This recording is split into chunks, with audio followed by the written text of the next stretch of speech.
ఆ రోజు ఢిల్లీ మీటింగ్ అప్పుడే చెప్పినాం, అపెక్స్ కమిటీ మీటింగ్ అయితేనే వెళ్ళాలి, మీరు ఉత్తుత్త మీటింగ్లకు పోవద్దు, పోతే బుక్ అయితే తెలంగాణ, నష్టమైతే తెలంగాణ అని ఆ రోజు మేము హెచ్చరించినాం. ఏం చేసిండు రేవంత్ రెడ్డి? నేను మీటింగ్కి వస్తలేదని రాత్రి ఉత్తరం రాసిండు. రాత్రి మళ్ళీ అర్ధరాత్రి ఏమైందో తెలియదు కానీ పొద్దుగాలు వేసి ఢిల్లీ విమానం ఎక్కిండు, పోయిండు, మీటింగ్లో కూర్చున్నాడు. సాయంత్రం ఏమో మీటింగ్ పోనన్నాడు. పొద్దుకి మరి ఏం జరిగిందో తెలియదు కానీ పొద్దుగాల విమానం ఎక్కిండు, పోయిండు, ఢిల్లీలో మీటింగ్లో కూర్చున్నాడు. మీటింగ్లో ఒకవేళ బయటకు వచ్చినాక ఏమన్నాడు?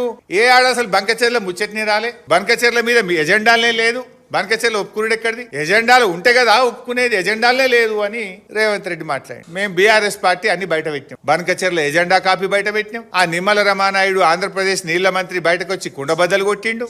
ఒక్కసారి ఆ వీడియో కూడా చూపిపోయి, అది కూడా చూస్తే మళ్ళొకసారి గుర్తు చేసినట్టు ఉంటుంది. వాళ్ళు బంకచెర్ల గోదావరి బంకచెర్ల వాళ్ళు కడతామని అడిగితే కదా మేము ఆపమని చెప్పడానికి. ఎజెండాలో వాళ్ళు కడతామన్న ప్రతిపాదననే చర్చకు రానప్పుడు ఆపమనే చర్చనే రాదు. ఏదైతే ఈ యొక్క కృష్ణా గోదావరి ఇష్యూస్, అదేవిధంగా పోలవరం బనకచెర్లకు సంబంధించినటువంటి ఈ యొక్క రెండు సబ్జెక్టుల మీద కూడా మరి ఇటు టెక్నికల్ అదేవిధంగా అడ్మినిస్ట్రేటివ్ ఆఫీసర్స్తో కలిపి, ఎందుకంటే ఈ కమిటీ ద్వారా ఒక బేసిక్ మెకానిజం ఏదైతే మరి బిల్డప్ చేసుకుని ఒక రోడ్ మ్యాప్ని ముందుకు తీసుకెళ్లేటువంటి విధంగా ఈ యొక్క టెక్నికల్ అదేవిధంగా అడ్మినిస్ట్రేషన్ ఆఫీసర్స్తో కలిపేసేటువంటి కమిటీ కూడా పెద్ద కాలయాపన లేకుండా రేపు మండే లోపుగానే ఈ కమిటీని కూడా ఏర్పాటు చేసుకుని ముందుకెళ్లాలని చెప్పేసి కూడా నిర్ణయం తీసుకోవడం జరిగింది.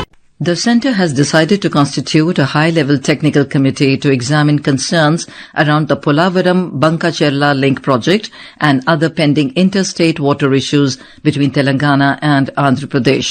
The move follows a high-level meeting chaired by Union Jal Shakti Minister C.R. Patil with both Chief Ministers N. Chandrababu Naidu of Andhra Pradesh and A. Revanth Reddy of Telangana in New Delhi yesterday.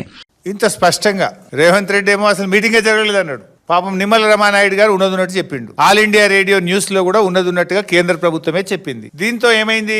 Revanth Reddy గొంతులో పచ్చి వెలక్కాయ పడ్డది. రేవంత్ రెడ్డి ద్రోహం, రేవంత్ రెడ్డి అబద్ధాలు బట్టబయలైపోయినాయి, బట్టలిప్పినట్టు అయిపోయింది.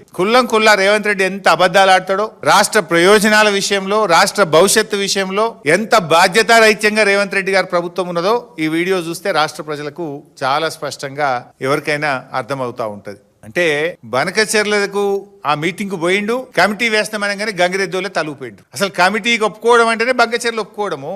అసలు ఎట్లా కడతావు నువ్వు బనకచెర్ల? వరద జలాల మీద ఈ దేశంలో ప్రాజెక్టు కడతారా? వరద జలాల మీద ఈ దేశంలో ఎప్పుడన్నా అనుమతి ఇచ్చిండ్రా అని నువ్వు గట్టిగా అడుగుతావా? గంగిరెద్దులోకే తలుపేస్తావా? మళ్ళీ బయటకు వచ్చి చర్చ జరగలేదని ఇంకో అబద్ధం మాట్లాడతావు. ఇంత దివాలా కోరా